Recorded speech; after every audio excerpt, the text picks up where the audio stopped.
Welcome. आज हम Norton प्रमेय का अध्ययन करेंगे। नॉर्टन प्रमेय से पहले हमने थेवेनिन प्रमेय पढ़ी। नॉर्टन प्रमेय जो है वो थेवेनिन प्रमेय के समतुल्य है। तो नॉर्टन प्रमेय को पढ़ने के लिए हम इससे पहले थेवेनिन प्रमेय का अगर हमें अच्छी तरह हमने उसको यूज़ किया है तो नॉर्टन प्रमेय समझना और आसान रहेगा। तो थेवेनिन के अनुसार हम किसी भी परिपथ को एक तुल्य वोल्टा स्रोत और तुल्य प्रतिबाधा आर टी एच या हम प्रतिबाधाओं के लिए कॉमन जेड यूज़ कर लेते हैं। आर सिर्फ प्रतिरोध को बताएगा, जेड में कैपेसिटर और प्रेरकत्व के कारण आने वाली प्रतिबाधाएं भी सम्मिलित हो जाएंगी। तो यह एक थेवेनिन तुल्य परिपथ है किसी जटिल परिपथ का, और इसके टर्मिनल्स ए और बी पे द्विध्रुवार्क जाल है। यहाँ पर जुड़ी हुई है लोड प्रतिबाधा जिसे हम ZL से निरूपित कर रहे हैं। देखिए, यह किसी परिपथ का क्या है?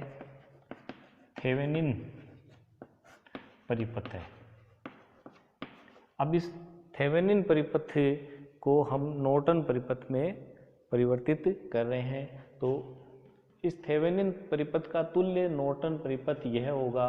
यहाँ वोल्टा स्रोत की जगह हम एक धारा स्रोत काम में लेंगे और इस धारा स्रोत के कारण बहने वाली धारा को हम नॉर्टन धारा IN रिप्रेजेंट करेंगे, और इस धारा स्रोत के समांतर क्रम में हम एक प्रतिबाधा जुड़ी हुई काम में लेंगे, जिस प्रतिबाधा को हम नॉर्टन प्रतिबाधा ZN या परिपथ की प्रतिबाधा के रूप में निरूपित कर सकते हैं। ये वो टर्मिनल्स हो गए A एंड B, और इन A एंड B टर्मिनल्स पे यह लोड प्रतिबाधा ZL जुड़ी हुई है।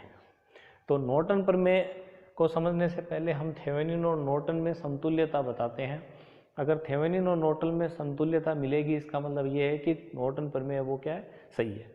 नॉर्टन प्रमेय का स्टेटमेंट देखिएगा, किसी जटिल रैखिक प्रतिबाधाओं से युक्त और विद्युत स्रोतों से युक्त किसी जाल को हम, द्विध्रुवार्क जाल को हम क्या कर सकते हैं? एक तुल्य धारा स्रोत से निरूपित कर रहे हैं, जिसमें बहने वाली धारा का मान टर्मिनल्स A और B से लोड को शॉर्ट करने पर, यहाँ पे हम A और B में से लोड को हटाएंगे नहीं, अपितु यहाँ पर इसको क्या माना जाएगा? शॉर्ट कर देंगे। यानी A और B को ओपन नहीं रखेंगे, A और B को शॉर्ट कर देंगे। उस समय यहाँ बहने वाली जो धारा होगी वह किसके बराबर होगी? IN के। तथा इस धारा स्रोत के समांतर क्रम में जुड़ी हुई एक प्रतिबाधा ZN से प्रतिस्थापित कर सकते हैं। ZN का मापन कैसे किया जाएगा? A और B टर्मिनल से हम पूरे परिपथ के अंदर की प्रतिबाधा को कैलकुलेट करेंगे और उस समय समस्त वोल्टा स्रोतों को क्या कर देंगे? उनकी आंतरिक प्रतिबाधाओं से प्रतिस्थापित कर दिया जाएगा। यानी कि थेवेनिन के जैसे जैसे हम नॉर्टन तुल्य परिपथ किसी परिपथ का प्राप्त कर सकते हैं, काम यही करना है कि जहां थेवेनिन में हमने A और B पर वोल्टा ज्ञात की थी, ठीक है, टर्मिनल से A और B पर वोल्टा ज्ञात की थी लोड को हटाकर, ठीक है, वहां हम ये क्या काम करेंगे कि A और B को शॉर्ट करके इसमें से बहने वाली धारा ज्ञात करेंगे। बाकी A और B टर्मिनल से जो परिपथ के अंदर की प्रतिबाधा Z इक्विवेलेंट को ज्ञात करने का प्रोसेस दोनों में क्या रहेगा? सेम रहेगा। इट्स मीन अगर थेवेनिन परिपथ और ये है उसी जटिल परिपथ का नॉर्टन परिपथ, अगर ये परस्पर समतुल्य हैं या एक ही रिजल्ट बता रहे हैं, इट्स मीन नॉर्टन थ्योरम भी अपने आप में क्या हो जाएगी? प्रूफ हो जाएगी। तो हम थेवेनिन परिपथ को देख रहे हैं। देखिए, इस थेवेनिन परिपथ में ZL यानी लोड से बहने वाली धारा को मैं I1 कह देता हूँ। तो बताइए, इस थेवेनिन परिपथ में बहने वाली लोड से बहने वाली धारा I1 क्या हो जाएगी? यहाँ कुल विद्युतवाहक बल ETH या इक्विवेलेंट जिसको हम कहते हैं, और बट्टे कुल प्रतिबाधाएं हो गई Z थेवेनिन परिपथ की प्रतिबाधा, तुल्य प्रतिबाधा, और प्लस ZL, ठीक है। अब देखिए, थेवेनिन परिपथ से नॉर्टन परिपथ का रूपांतरण करने के लिए हमने क्या शर्त पड़ी थी कि हम क्या करेंगे कि A और B को क्या कर देंगे, शॉर्ट कर देंगे। ठीक है, तो A और B को अगर हम शॉर्ट कर दें तो उस समय इस परिपथ में से बहने वाली जो धारा होगी वह किसको बताएगी, नॉर्टन धारा IN को बताएगी। तो जैसे इसको A और B को शॉर्ट किया तो यहाँ बहने वाली धारा, इट्स मीन A और B को शॉर्ट करने का मतलब है लोड प्रतिरोध कितना हो जाएगा, 0। तो इफ ZL इज 0 देन इस परिपथ में बहने वाली धारा जो है वो किसके बराबर हो जाएगी, ETH अपॉन ZTH की हो जाएगी इक्वल, ये शॉर्ट हो गया तो यहाँ ये शॉर्ट हो गया, ZL हो गया 0, तो यहाँ पर बहने वाली धारा बच गई ETH बटे ZTH, ओम के नियम से सीधा, या यहाँ ZL को 0 कर दीजिए। तो देन ये जो धारा होगी ये नॉर्टन धारा IN को निरूपित कर रही है एक बार के लिए। ठीक है, समझ में आई बात। देन अब हम इस परिपथ की ओर आते हैं, तो इस IN धारा जो है यहाँ ये दो भागों में बन जाती है, एक तो ZN से जाने वाली धारा और एक किससे जाने वाली धारा, ZL से जाने वाली धारा। आई बात समझ में। तो ZL से इसका कितना अंश जाता है यह हम प्रतिरोधों के समांतर क्रम संयोजन से हल कर सकते हैं कि आने वाली धारा I का, मान लीजिए ये धारा I दो प्रतिरोध R1 और R2 के में डिवाइड हो रही है, दो अलग शाखाओं में बंट रही है। तो R1 से जाने वाली धारा मान लो I1 है और R2 से जाने वाली धारा I2 है। तो अगर हमें I1 का मान ज्ञात करना हो तो हम सीधा ये कह सकते हैं R2 अपॉन कुल प्रतिरोध R1 प्लस R2 अंश जाएगा किसका, I का। आई बात समझ में। और इसी प्रकार I2 अगर हमें ज्ञात करनी हो तो दैट इज R1 अपॉन कुल प्रतिरोध R1 प्लस R2 और इतना अंश जाएगा कितना, धारने वाली धारा I का। तो इसी प्रकार ZL में से IN का कितना भाग जाएगा, तो हम ये लिखें ZL में से प्रवाहित धारा दैट इज I, इसको एक बार I2 नाम दे दिया। ठीक है, तो ये कितनी धारा जाएगी इसमें से, यहाँ देखिए IN का कितना अंश जाएगा, सामने वाला प्रतिरोध कितना है ZN अपॉन कुल प्रतिरोध कितना है ZN प्लस ZL और किसका अंश IN का। ठीक है, समझ में आई बात। IN का ये मान हम यहाँ पुट करते हैं, IN का मान, तो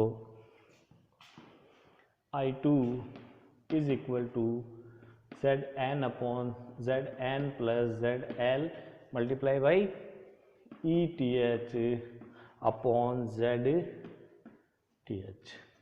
ठीक है, देखिए अगर लोड को यहाँ से हटा हुआ माना जाए, ठीक है, तो उस समय परिपथ के अंदर की कुल जो प्रतिबाधा ज्ञात करते हैं वो क्या होती है, ZTH होती है। और इसी प्रकार अगर हम A और B टर्मिनल से लोड को छोड़ते हुए परिपथ के अंदर की जो प्रतिबाधा ज्ञात करते हैं वो क्या होती है, ZN होती है। इट्स मीन ZTH और ZN क्या है, सेम है। तो ZTH और ZN अगर सेम है तो यहाँ हम ZN को रिप्लेस कर देंगे किससे, ZTH से, और ये ZTH से ZTH हो गया कैंसिल। देन ये रह गया ETH upon ZTH plus ZL। देखिए I2 किसके बराबर आया है, I1 के, कि थेवेनिन परिपथ लोड में से बहने वाली धारा का मान यही बता रहा था, ETH upon ZTH plus ZL, और नॉर्टन परिपथ है ये भी यही मान बता रहा है, पर जो लोड प्रतिरोध में से बहने वाली धारा। इट्स मीन अगर थेवेनिन परिपथ सही है तो नॉर्टन परिपथ भी क्या है, सही है। तो कोई भी अगर थेवेनिन परिपथ दिया हुआ हो तो उसका नॉर्टन परिपथ बनाना बहुत आसान है, क्या कि हम उस लोड को शॉर्ट करके यहाँ पर इसमें से बहने वाली धारा IN का मान ज्ञात कर सकते हैं, जो कि IN किसके बराबर होगा, ETH अपॉन ZTH से। तो किसी भी थेवेनिन परिपथ का नॉर्टन परिपथ बनाया जा सकता है। चलिए अब इस पे हम एक न्यूमेरिकल करके देखते हैं कि नॉर्टन परिपथ बना के लोड में से जाने वाली धारा का मान ज्ञात करना।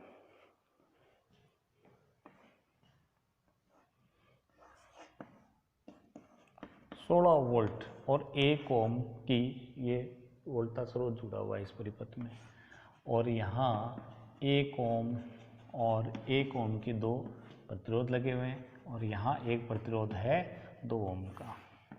ठीक है, ये टर्मिनल्स हैं ए एंड बी, और ए एंड बी पे जो प्रतिरोध जुड़ा हुआ है जिसे हम लोड प्रतिरोध कह रहे हैं, यह है 2 ओम का।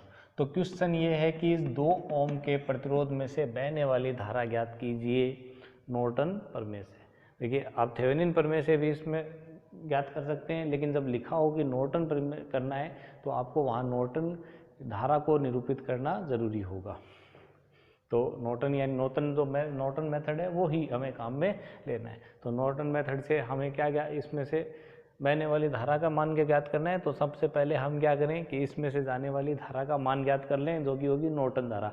और नॉर्टन धारा को ज्ञात करने का क्या तरीका रहेगा कि हम ए और बी टर्मिनल को क्या करेंगे, शॉर्ट करेंगे। तो ये लीजिए, हमने इसको सबसे पहले कर दिया शॉर्ट, ये शॉर्ट हो गया। तो अब इस शाखा में से जाने वाली धारा हमें ज्ञात करनी है, तो वो नॉर्टन धारा होगी। तो इस शाखा में से जाने वाली धारा, देखिए इस शाखा में से जाने वाली धारा लोड में से जाने वाला धारा नहीं है, यह नॉर्टन धारा को निरूपित करेगी। लोड में से जाने वाली धारा का मान तो हम नॉर्टन परिपथ से ज्ञात करेंगे। तो यहाँ देखिए कि ये 16 वोल्ट और 1 ओम इसका इंटरनल रेजिस्टेंस है। यहाँ पर यह एक लूप बन गया और यहाँ यह एक दूसरा लूप बन गया। तो इन दोनों परिपथों के लिए हमें सॉल्व करना पड़ेगा इसको।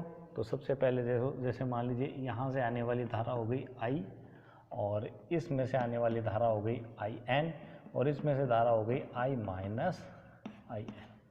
ठीक है, तो लगाइए आप किरचॉफ के नियम। उससे पहले हमें इन धारा के मान को ज्ञात करना पड़ेगा, या फिर आप इसके बिना भी हम क्या कर सकते हैं कि धारा का मान ज्ञात कर सकते हैं। तो हम इसको दूसरे मेथड से डायरेक्ट कर लेते हैं। देखिए कैसे, यानी किरचॉफ का रूल क्यों कर रहे हैं, ये इतना बड़ा परिपथ भी नहीं है कि किरचॉफ के नियम के बिना भी ये हो जाएगा। यहाँ ये 1 ओम और ये 2 ओम जो प्रतिरोध है वो किस क्रम में हो गए, समांतर क्रम में। ये और ये दोनों किस क्रम में हो गए, समांतर। तो 1 और 2 के समांतर का तुल्य प्रतिरोध क्या होता है, 1/r equal to 1/r1 plus 1/r2। और आप इसकी हमेशा शॉर्ट फॉर्म याद रखिएगा कि r is equal to r1 r2 upon r1 plus r2। आप ये शॉर्ट है वो याद रखिएगा, दोनों का मल्टीपल अपॉन दोनों का सम। तो इट्स मीन इनका तुल्य होगा दोनों का मल्टीपल, 2 और 1 का मल्टीपल 2 और बट्टे सम। तो 2 और 1 का सम कितना हो जाएगा, 2 बट्टा में क्या जाएगा 3। तो ये इनका तुल्य हो गया 2/3 ओम। ये लीजिए, ठीक है। अब ये 2/3 ओम और ये 1 ओम और ये बैटरी का 1 ओम, ये 3 प्रतिरोध किस क्रम में हो जाएंगे, श्रेणी क्रम में। तो इनका तुल्य कितना हो जाएगा, 1 प्लस 2/3। इट्स मीन ये कितना हो गया, 3 प्लस 3 प्लस 2 8/3 ओम। ये लीजिए, तो यहाँ पर हमें एक प्रतिरोध मिल गया इन सब का इक्विवेलेंट, और वो प्रतिरोध कितना है, 8/3 ओम। तो अब यहाँ बहने वाली जो धारा है वो हम ज्ञात कर सकते हैं डायरेक्ट ओम के नियम से। तो ये हो गई V/I, तो 16/V/R। तो 16 कुल प्रतिरोध कितना हो जाएगा, 8/3। तो 3 ऊपर लिख सकते हैं। तो ये हो गया 2 और 3 दूनी ये हो गए 6 एम्पियर। तो देखिए यहाँ से बहने वाली धारा कितनी होगी, 6 एम्पियर। तो यहाँ हम वापस वो प्रतिरोध शो कर सकते हैं, क्योंकि इस प्रतिरोध से भी बहने वाली धारा कितनी होगी, 6 एम्पियर। ये प्रतिरोध है 1 एम्पियर का। अब ये जो 6 एम्पियर करंट है ये 2 भागों में डिवाइड हो रही है, ठीक है। तो यहाँ ये प्रतिरोध कितना था, 2 ओम का, और यहाँ ये प्रतिरोध कितना था, 1 ओम का। यहाँ इसको हमने शॉर्ट किया था। तो अब इस 1 ओम के प्रतिरोध में से जाने वाली जो धारा है, दैट इज जो नॉर्टन धारा है, वो हमें ज्ञात करनी है।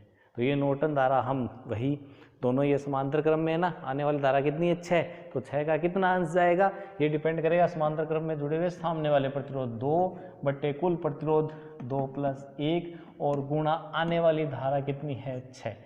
ठीक है, तो ये हो गया 2/3 गुणा 6, ये हो गई 4 एम्पियर। तो 4 एम्पियर जो करंट है वो इसमें से आएगी और 6 में से 4 इसमें गई, बची हुई कितनी 2 एम्पियर इसमें से चली जाएगी। तो ये नॉर्टन धारा का हमने मान ज्ञात कर लिया 4 एम्पियर। तो नॉर्टन तुल्य परिपथ में नॉर्टन धारा को रिप्रेजेंट कर देता हूँ, ये कितनी हो गई 4 एम्पियर। ठीक है, अब नॉर्टन तुल्य प्रतिबाधा है वो हमें ज्ञात करनी है, तो वो ज्ञात करते हैं। तो पुनः हम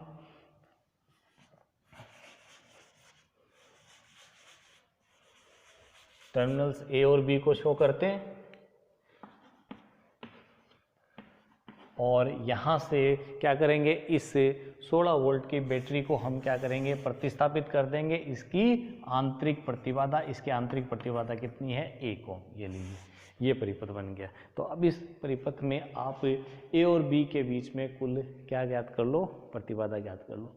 तो ये 1 ओम और 1 ओम किस क्रम में हो गए, श्रेणी क्रम में। तो इन दोनों का तुल्य कितना हो गया 2 ओम। ये 2 ओम और 2 ओम किस क्रम में हो गए, समांतर क्रम में। तो इन दोनों का तुल्य कितना हो गया, समांतर क्रम वालों का मल्टीपल बट्टे योग, तो 2 दूनी 4 और बट्टे 2 + 2 4, तो ये कितना हो गया 1 ओम। और ये 1 ओम और 1 ओम किस क्रम में है, श्रेणी क्रम में। तो इन दोनों का तुल्य कितना हो गया 1 और 1 2 ओम। तो एक और ए और बी के बीच में तुल्य प्रतिरोध कितना आ गया 2 ओम। तो इट्स मीन नॉर्टन प्रतिबाधा है वो परिपथ की कितनी आ गई 2 ओम। नॉर्टन जो धारा है परिपथ की वो कितनी आ गई 4 एम्पियर। तो वापस टर्मिनल्स ए और बी को आप शो कर दीजिए और ए और बी टर्मिनल्स के बीच में जो प्रतिरोध था पुनः, जिस पे हमें लोड प्रतिरोध था, उसका मान कितना था 2 ओम था। अब इस 2 ओम से जाने वाली धारा में ज्ञात करनी है। तो देखिए इधर 4 एम्पियर धारा आई और यहाँ ये 4 एम्पियर धारा 2 प्रतिरोधों में बंटेगी। क्योंकि दोनों प्रतिरोध बराबर है इसलिए धारा क्या हो गई, बराबर बंटेगी। तो इसमें से जाने वाली धारा कितनी आ गई 2 एम्पियर। ठीक है, तो इस प्रकार हम नॉर्टन प्रमेय से नॉर्टन धारा या नॉर्टन तुल्य परिपथ बनाकर हम वांछित जो है वो है धारा का मान ज्ञात कर सकते हैं।